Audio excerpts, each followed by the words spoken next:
Hey everybody, Lisa here. If you go to sleep at night and you feel like you've done something, more than likely you have. We consider that you work for the army of the Lord, or you're working for the army of the bad guys. Either way, I'm speaking to you. These theorems are based on Dolores Cannon's work, reading my Bible, and my own personal experiences. Now, when I talk about the dream time, we're talking about awakening stuff. This is a very esoteric channel, and it's really for the select few who know they operate in the dream time. So, once you go through an awakening of any sort, any spiritual awakening, whether it's baptism, born again, just all of a sudden you realize you've lived past lives, whatever your awakening is, you start to do the things that Spirit asks you to do, like exercise, eat differently, meditate, and that kind of stuff. Well, when you first start meditating, a lot of times your thoughts will run rampant. When you get beyond that and you can start to see things in your third eye, then you're operating in the dream time. The other way to know that you're operating in the dream time is you actually wake up and feel like you've done something all night. It's been expressed to me as that, oh gosh, I've been at a computer screen all night. Or I was in a dogfight somewhere and I was flying, and if you remember those things, or I came out of a hatch of a spaceship and now I'm here, that's you starting to operate in the dream time. Okay? And this is what we mean about operating in the dream time. So I pulled cards this morning and I wasn't going to talk out, but I went to church. And this is part of my spiritual mission. First, it was the Lord wanted me out here, and primarily to save my own life and my skin.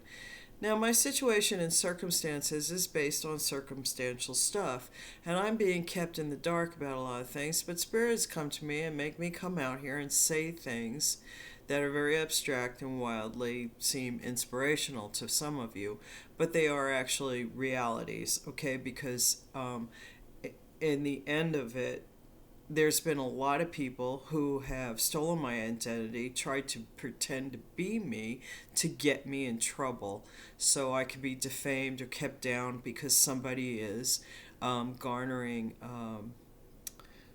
my inheritance by saying that I'm crazy, I'm this, that, and the other thing. Well, sure, I might be a little bit crazy. After all, I am an artist and I am creative. And I've creatively found out a way to keep myself alive. I haven't been arrested yet, so I haven't done anything illegal. I'm not ashamed of anything I've ever done. However, I have found out through spirit that my ex-husbands, both of them, have garnered images of me and shared them on the dark web on CCTV cameras, and I'm in Trent Reznor Zoo, and people have seen me naked. So people think I'm into porn, and I'm not. I do enjoy sex with my husband. Shouldn't any wife? I think, that's kind of a normal thing, but they'd like to show that it's not. Anyway, I kind of joke around with spirit and stuff that I'm just a tramp, right? I'm just a tramp moving around trying to figure out like a place where I could live where somebody doesn't come into my home. And if you're a zoo person, a zoo participant, people come into your home every day and put dust cameras in there. And we're all tired of dusting, but it's working. To other zoo participants, I hear that Trent's zoo is really starting to kind of fall apart. And he's very frustrated. Hence, I still have people doing sex magic on me. But that's not why I'm here to talk. I'm here today. I went to church. It was Easter. I noticed when I got there, people were dressed differently. There was flowers in the church. And a whole lot more people turned out than, I was expecting, because generally you go to church and there's just a handful. Everybody was dressed and looked kind of comfy, especially, except, me and my family, it was just like, every day is Easter, isn't it? Shouldn't every day be Easter? My daughter and I deal with this. Every day should be Christmas, too, you know? Anyway, to me, it always amazes me how Christianity uses the same pagan holidays to express its venerance for the spirit of Jesus, but Jesus is every day, right? Should be. Anyway, that's the way I feel about it. And then I went home. Pastor talked about sloth today as one of the deadly sins and explained how having faith but doing nothing about it is part of sloth. Now I come out here and talk and I do my bit, although people don't like what I say because it's not regular. And but some people do. So this is where I want to talk about the conundrum of, as it were. And this is to 5D people. This channel is really to a very select group. However, I do have to say this. Spirit wants me to talk about this. So this tonight is news from inner and outer space. News from space. And I probably won't do a card reading tomorrow, people. I'm really sorry. I have to work. So this channel will be spits and spats. However, I will get out the chapter of harp. Maybe not always on Thursdays, but I'll get it out there. Anyway, before I go on, my sister likes to call me, I'm a nympho, right? So that would make me a tramp. I've lived all over the United States, so I'm kind of tramp. So I made some tramp art. So I made some modern tramp art. He's just bits and pieces of stuff. Anyway, this is agate up here, and he's on a piece of wood, and that's like a flat flash drive, and that was a piece of jewelry and a pen nib. I just like using stuff. I don't like to throw things away. So that's my contribution of not throwing things away, and I made some tramp art, modern tramp art. So I'm going to put him out on eBay and see what he goes for at some point. Anyway, I keep myself busy. So what I want to talk about today is things that we see in the third eye, and then express some an experience I had with a heart hug. And some of you who might be quantumly connected with others should know what a heart hug is. So first of all, let's talk about third eye stuff, because this is important to us zoo participants in particular, especially those of you who know you operate in the dream time and you can see things. And know that you're a test subject. A lot of us zoo participants are test subjects. So when you close your eyes and you see people with the masks on, okay, maybe you'll see 2 or 3 of them. They got suits and dresses on, but they got that doctor's coat over it, and they're looking in on you. You've been subjected to something, okay? You've been subjected to God only knows what. Now, if you're all of a sudden you're in a public place and people come in with the masks on, especially the ones that have the little plastic circle on them, you're being either exposed to something, or they're looking because you have been exposed to something and they're afraid of getting it, okay? And they're so afraid of getting whatever they exposed you to that they're wearing them in 5D as well. They think it can transmit through the dream time, which maybe it can. Now, the other thing you need to pay attention to is if all of a sudden somebody comes around you, they got one of them masks on that's got the smoke shit and it smells like wintergreen or something pleasant, they're spreading stuff to you.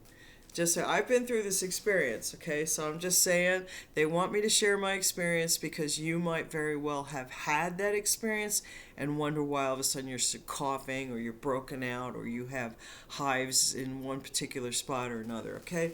Because that shit, they're testing us. Anyway, that's that. Now let's talk about a heart hug. Bear with me here. I apologize.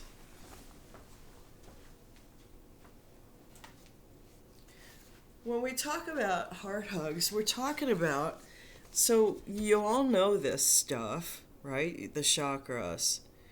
And each chakra vibrates with a different color, which would also signify there's a sound to it. Now, I don't know the sounds of all the chakras. I mean, I might, but I wouldn't know how to sing them to you here. But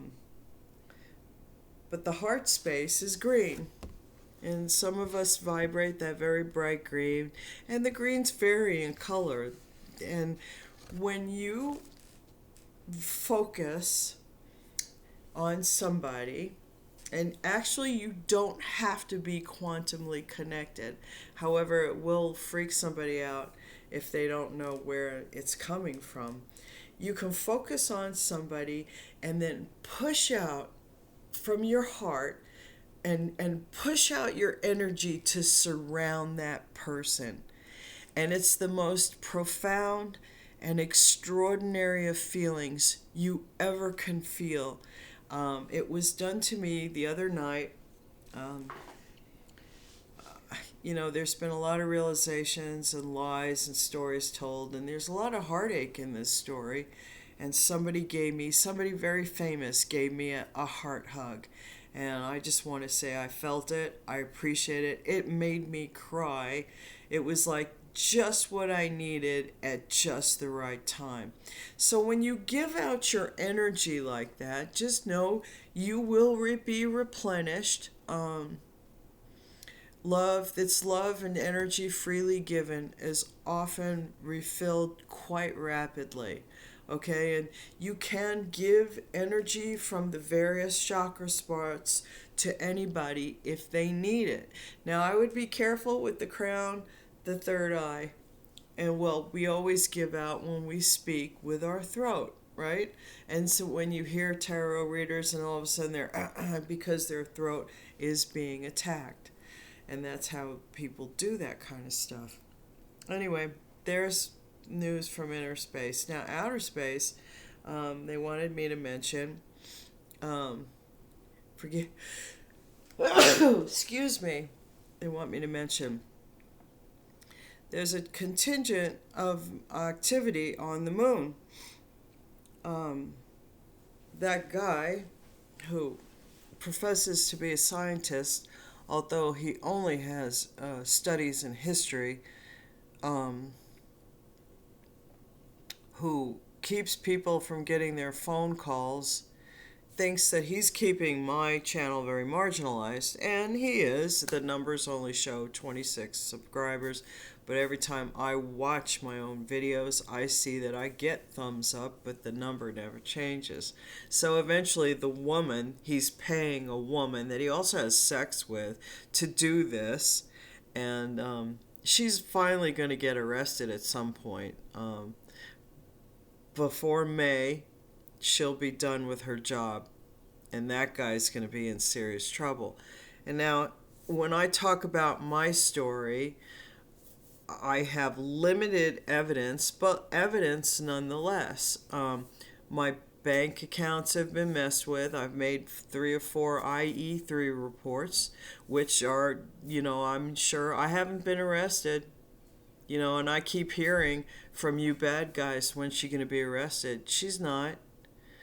And then they wondered how I paid my rent. Well, God blesses me. I walk with God. But here's what happened with the fake oligarch scientist guy. My friend, I have a friend who lives in South Carolina right now, has been trying to call me. I don't even get the voice messages. I just get text voice messages, which is not. This person now has control of my 406 number, my brand new number. Okay, I don't get phone calls from people who are friends to me.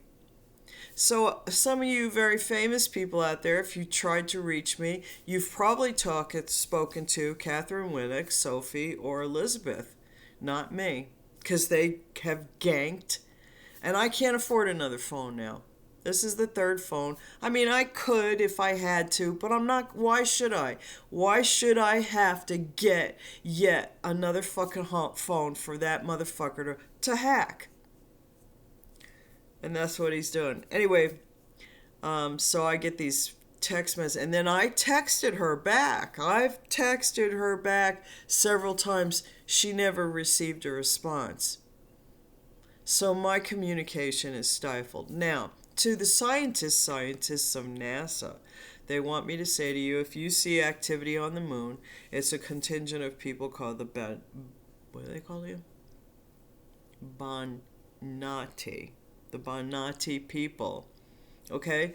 So when Elon Musk thinks he's containing me to a very small, limited group of people watching me, what he doesn't understand is that I am being broadcast throughout the world despite what he's doing with Google and YouTube or whatever the fuck he thinks he's doing.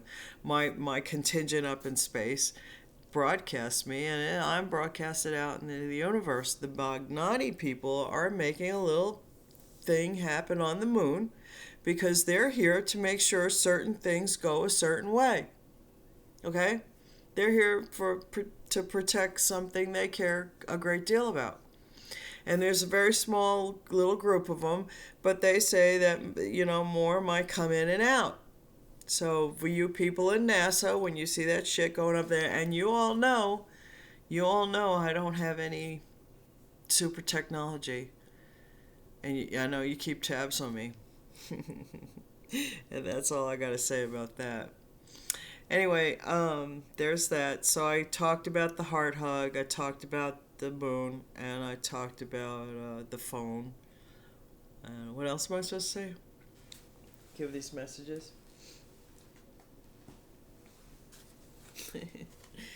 Anyway, it was nice to go to church today. I had a lot of conversations after. The preacher Levi talked about sloth. You should listen to it. He's got some pretty good things to say. Somebody from Tennessee had their heart weighed, and so expect a crown download tonight. A down crown load. It could go either way. Kudos to you in Tennessee. Bravo. I think Steve Porter, maybe a guy named Steve Porter who just might be an angel, is here in Montana. And he's doing something in a bubble. Something's happening in a bubble. And they're telling you, Steve, drink more water. Very dry up here. If you come up to Montana, drink water. It's always dry, even if there's snow. This is an interesting one. Something's going to come out in June for two groups of people, but something also happened last June, but it's going to come out this June, if that makes any sense, about the publicist and the person who calls himself Anubis. And from what I understand, Chester and the Friendly Crow have something to say or do about it. Okay, that's all I have to say about that. Now, these are funny messages today. A partnership that happened between Texas and Kansas last October. Man, they're going to go out in the trash. This is where June comes in. These two, June. You're going to start sweating bullets by the time June rolls around. And that's all I have today, people, is just to tell you that few short things. We're 1844. It's all good. Anyway, be blessed out there, everybody. If you're still breathing and you still got a good sense of humor about things, you're doing okay. I've just come to the conclusion that, when that card comes out, give it to God. I have to give it to God. I don't know what the F is really going on, but I only have spiritual information and from the cards, other than the hate letter from my neighbors, the fact that my debit cards went missing in all of the homes I've lived in since 2018. I know something happened in 2018, 2020, and since. And I think a lot of people are going to get in trouble. And I have to say, No, I'm not going to mention her. You know, she's just a waste of my time. The Canadian tried to attack me while I was in church, and I think I creamed her. She's still using her pincher device to hurt me, and the spirits end up. You know, I don't know how she can take it. But anyway, maybe they're superpowers too. I have no idea. However, I'm told she doesn't look very good anymore. Anyway, nobody who you people are going to have to play Lisa are going to survive the situation, just so you know that too. Not until I'm in the loop. And that's just the way it is. That's just the way God's going to have it, people. So all the sex magic in the world does is create a little bit of pain, but I'm powerful. You've blasted my elbow, it's bruised and swollen, but I can still whack that machete. And I enjoy doing it. Anyway, God's working from the inside out, people. And there's some of us who aren't like regular people who are in the dream time being like the police out there.